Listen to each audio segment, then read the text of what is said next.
नमस्कार, आप देख रहे हैं न्यूज इंडिया और मैं हूं आपके साथ अंजनी कुमार सिंह। और बुलेटिन की शुरुआत बड़ी खबर से करेंगे। यूपी के चित्रकूट में हिंदू एकता महाकुंभ का आयोजन किया जा रहा है, जिसमें आरएसएस प्रमुख मोहन भागवत मुख्य अतिथि के तौर पर शामिल हुए हैं। और इस महाकुंभ में देश के कई बड़े साधु संत पहुंच रहे हैं। धर्मांतरण, हिंदुत्व जैसे कई मुद्दों पर यहाँ पर चर्चा की जाएगी। इस कार्यक्रम में 5 लाख धर्मावलंबियों के पहुंचने की उम्मीद है और इसमें काशी, अयोध्या, मथुरा समेत 5 बिंदुओं पर चर्चा की जाएगी। और प्रत्येक 3 साल बाद ये प्रसिद्ध नदियों के किनारे ये आयोजन किया जाता है। और इसमें एक बार फिर से आज चित्रकूट में ये हिंदू एकता महाकुंभ का समागम हो रहा है, जिसमें आरएसएस प्रमुख मुख्य अतिथि के तौर पर पहुंचे हैं और स्वामी रामभद्राचार्य इसकी अध्यक्षता कर रहे हैं। एक्सक्लूसिव तस्वीरें आप देख सकते हैं न्यूज इंडिया पर। और ये महासमागम है और यहाँ पर कई तरह के एजेंडों पे बात की जाएगी, जिसमें काशी, अयोध्या, मथुरा के साथ साथ 12 पॉइंट्स है जिस पे चर्चा की जाएगी। और इसमें सबसे खास ये होगा कि हिंदुओं को एकजुट करना, जो हिंदू जाति समाज में बटा हुआ है, सभी जातियों को एकजुट करना आज इस महासमागम का मुख्य मकसद है। आप देखिए, जो वहाँ पे संत लोग पहुंचे हैं, मंच पर उनका स्वागत किया जा रहा है। मुख्य अतिथि के तौर पर आरएसएस प्रमुख मोहन भागवत पहुंचे हैं और स्वामी रामभद्राचार्य इस पूरे हिंदू एकता जो महाकुंभ चल रहा उसकी अध्यक्षता कर रहे हैं। और चित्रकूट में मंदाकिनी नदी के किनारे ये महासमागम हो रहा है और हर 3 साल बाद ये महासमागम होता है, जब हिंदू एकता महाकुंभ लगाई जाती है। इसमें तमाम मुद्दों पर चर्चा की जाती है। और आज चित्रकूट में मंदाकिनी नदी के किनारे ये महाकुंभ हो रहा है। और एक चीज इसमें खास है कि इस बार सभी साधु संतों ने कर दिया है कि ये विशुद्ध रूप से हिंदुओं का ये कार्यक्रम है। इसमें राजनीतिक दल का कोई औचित्य नहीं है, उन लोगों को निमंत्रण नहीं भेजा गया है। इसमें देश के कोने कोने से बड़े साधु संत पहुंचे हैं। आप देखिए, मोहन भागवत मन पर पहुंच चुके हैं, उनका वहां पे स्वागत किया जा रहा है। एक्सक्लूसिव तस्वीरें आप देख सकते हैं चित्रकूट से।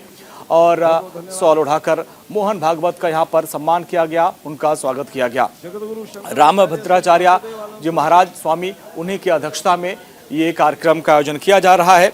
और इसमें एक जो बड़ा प्रस्ताव लाया गया है कि इसमें हिंदू वर्ग से जुड़ी सभी जातियों को एक मंच पर एक साथ लाया जाए, जिससे कि हिंदू एकता का जो उद्देश्य है वो पूरा हो सके। और आज वो कार्यक्रम है।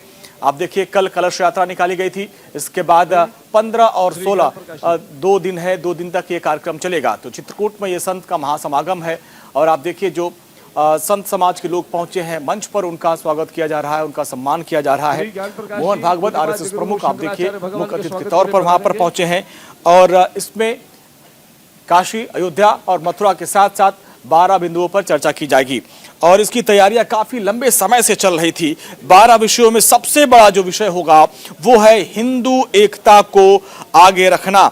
और इसमें यह प्रस्ताव बनाया गया है कि हिंदू वर्ग से जुड़ी सभी जातियों को एक मंच पर लाया जाए और जिससे इस एकता का उद्देश्य पूरा हो सके। आप देखिए, तमाम जो संत महात्मा है वो मंच पर पहुंच चुके हैं। करीब 5 लाख लोगों की पहुंचने की यहाँ पर उम्मीद है।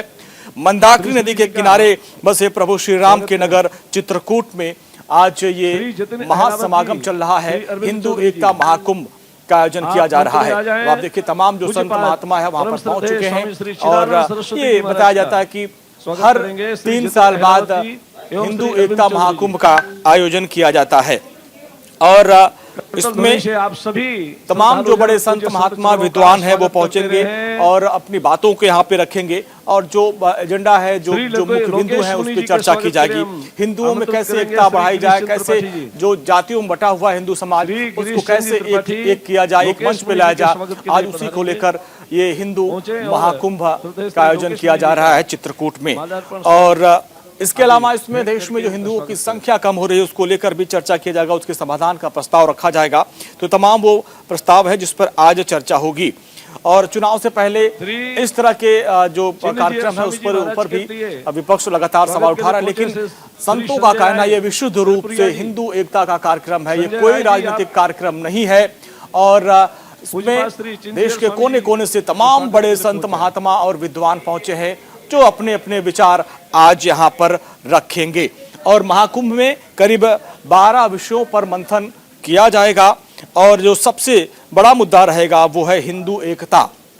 इसके मुताबिक संतों की तरफ से ये प्रस्ताव रखा गया है कि किस तरीके से सभी हिंदुओं को जो जाति वर्ग में बटे हुए हैं उनको एक मंच पे लाया जाए, ये मुख्य उद्देश्य है।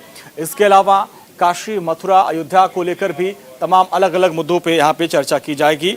15 और 16 दिसंबर तक ये आयोजन होगा।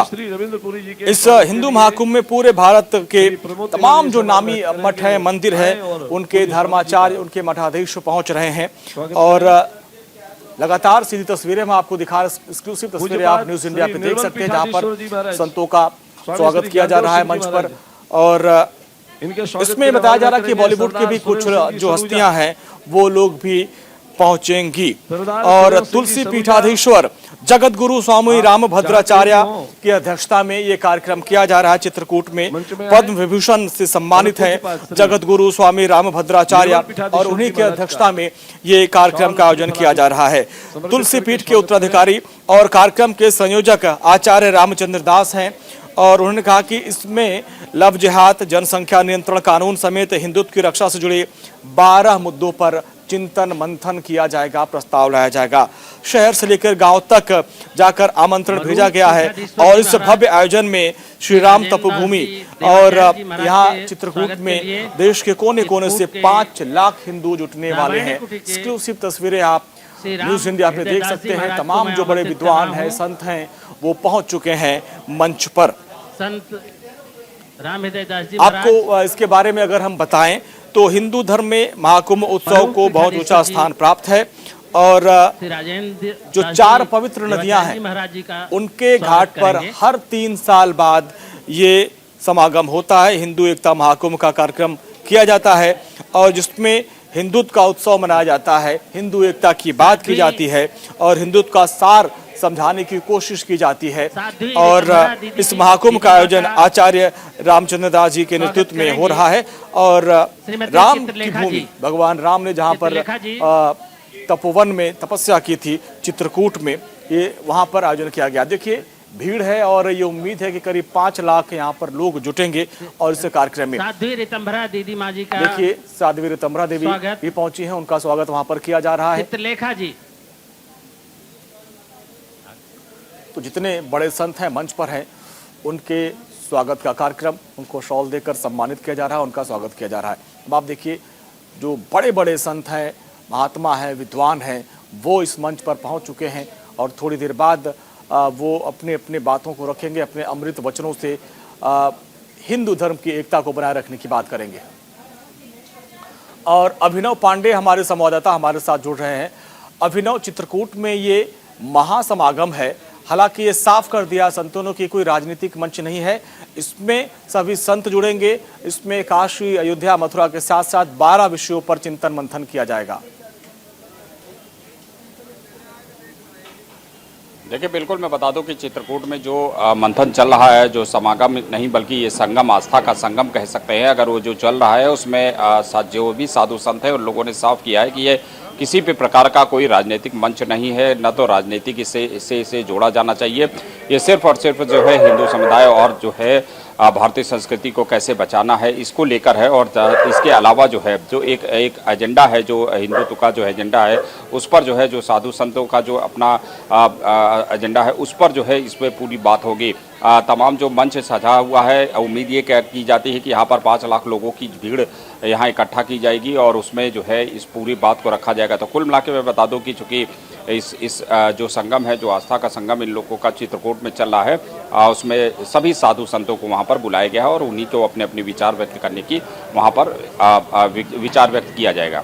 अभिनव, देखिए इसमें एक बात ये भी है कि आरएसएस प्रमुख मोहन भागवत इसके मुख्य अतिथि हैं। अब ऐसे में विपक्ष लगातार ये भी कह रहा है कि भाई ये हिंदू महाकुंभ के माध्यम से 2022 और 2024 की पृष्ठभूमि रची जा रही है।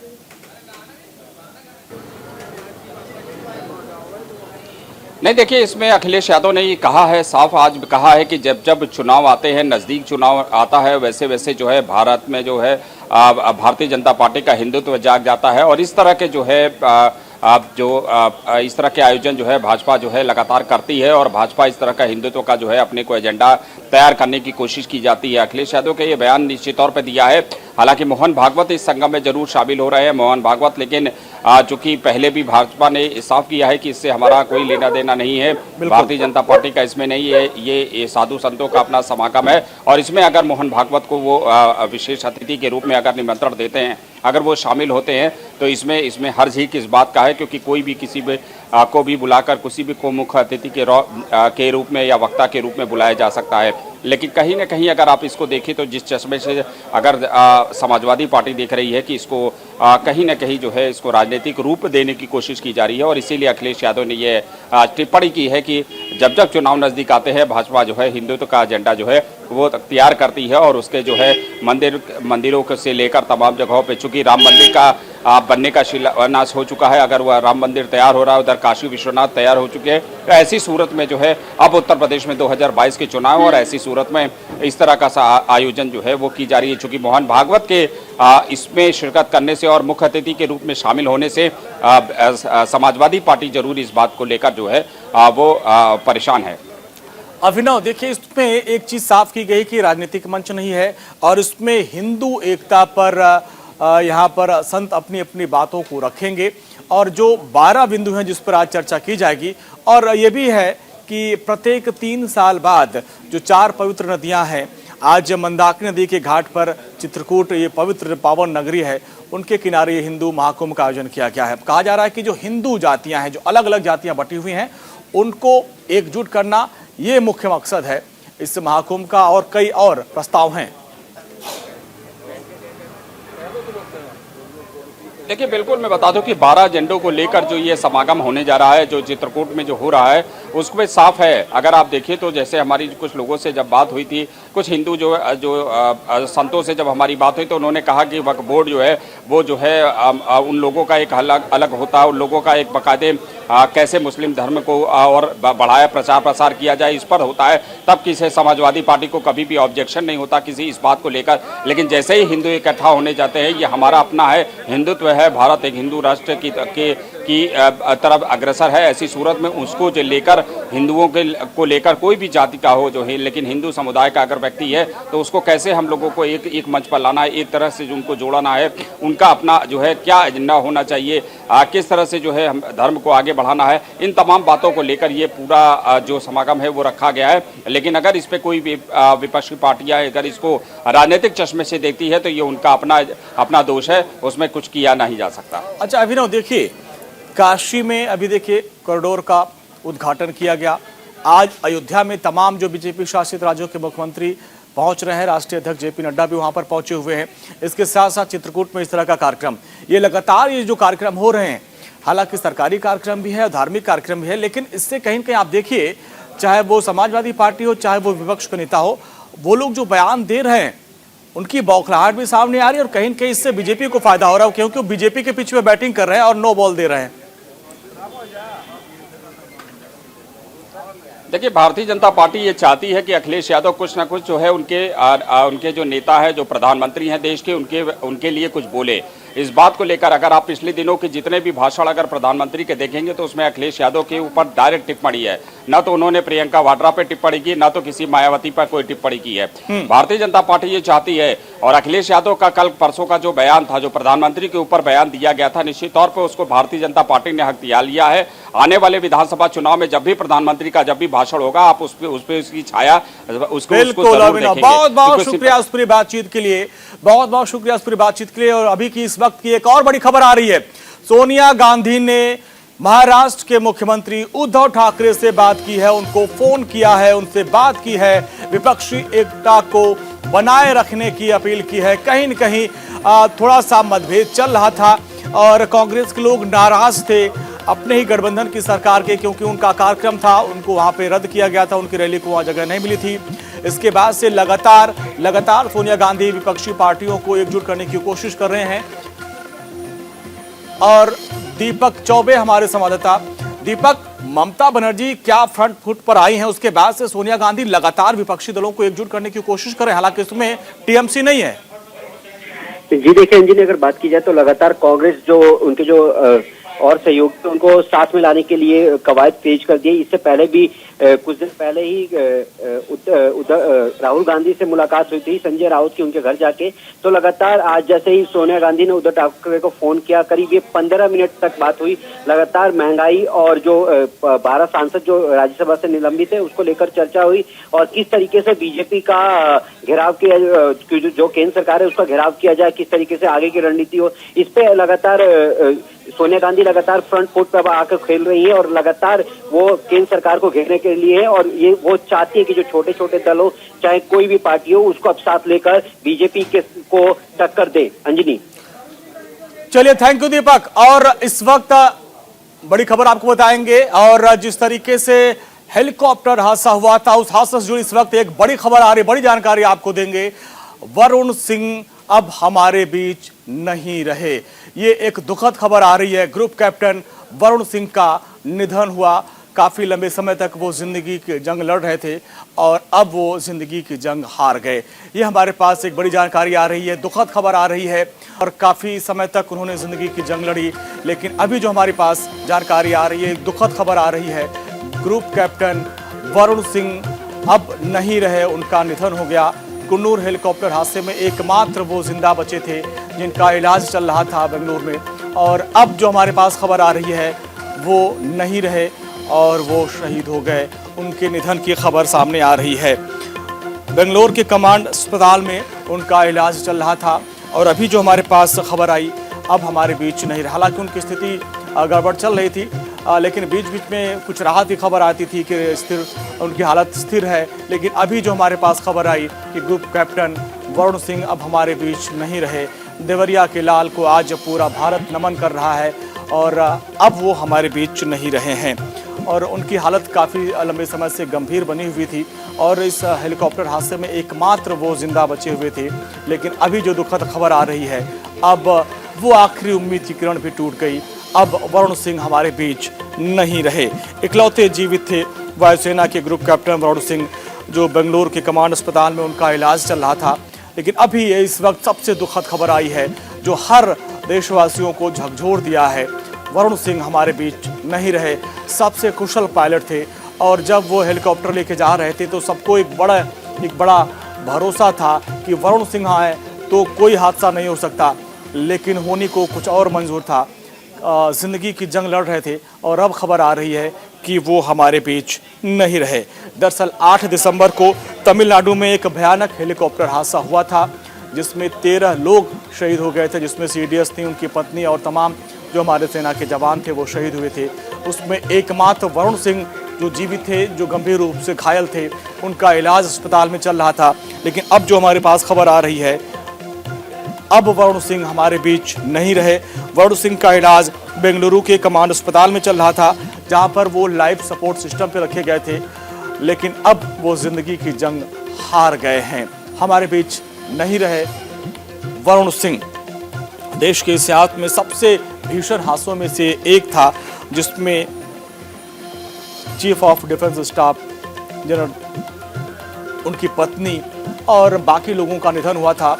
14 लोग इसमें सवार थे। एकमात्र जीवित वीर सपूत हमारे वरुण सिंह थे, लेकिन जिंदगी की जंग आखिरी वक्त वो भी अब हार गए हैं। हमारे पास जो जानकारी आ रही है कि लाइफ सपोर्ट सिस्टम पे उनको रखा गया था, लेकिन अब उनका भी निधन हो गया है और लगातार दुआओं का दौर चल रहा था। लोग उनके लिए दुआ कर रहे थे, प्रार्थना कर रहे थे, लेकिन अब उसी के वजह से कुछ वक्त तक उन्होंने ज़िंदगी की जंग लड़ी। लेकिन अभी जो हमारे पास जानकारी आ रही है कि अब वरुण सिंह हमारे बीच नहीं रहे। 8 तारीख को जिस तरीके से हेलीकॉप्टर हादसा हुआ था, उसके बाद एकमात्र जीवित थे ग्रुप कैप्टन वरुण सिंह। अब एक जो आखिरी उम्मीद की किरण थी वो भी टूट गई, यानी वरुण सिंह अब हमारे बीच नहीं रहे। उनके निधन की खबर आ रही है, वो शहीद हो गए हैं। देवरिया के लाल वरुण सिंह अब हमारे बीच नहीं रहे। हेलीकॉप्टर क्रैश के मामले में 13 लोगों की निधन पहले हो चुका था। अब उसके बाद अब ये दुखद खबर आ रही है कि एकमात्र जीवित ग्रुप कैप्टन वरुण सिंह जो कि अस्पताल में भर्ती थे, लाइफ सपोर्ट सिस्टम पर उनको रखा गया था, अब वो भी हमारे बीच नहीं रहे। तो ये इस वक्त की बड़ी खबर आपको बता रहे हैं, एक दुखद खबर आपको बता रहे हैं। ग्रुप कैप्टन वरुण सिंह अब हमारे बीच नहीं रहे, इलाज के दौरान उनका निधन हो गया। दरअसल सीडीएस जनरल विपिन रावत, उनकी पत्नी मधुलिका रावत समेत 11 अन्य जो सैनिक थे वो शहीद हुए थे। एकमात्र जो बचे हुए सैनिक थे ग्रुप कैप्टन वरुण सिंह, उनका इलाज बेंगलोर में चल रहा था, लेकिन अब वो भी जिंदगी की जंग हार चुके हैं। हमारे पास ये दुखद खबर आ रही है। कुन्नूर हेलीकॉप्टर हादसे में अब जो एकमात्र जीवित ग्रुप कैप्टन वरुण सिंह थे वो भी हमारे बीच नहीं रहे।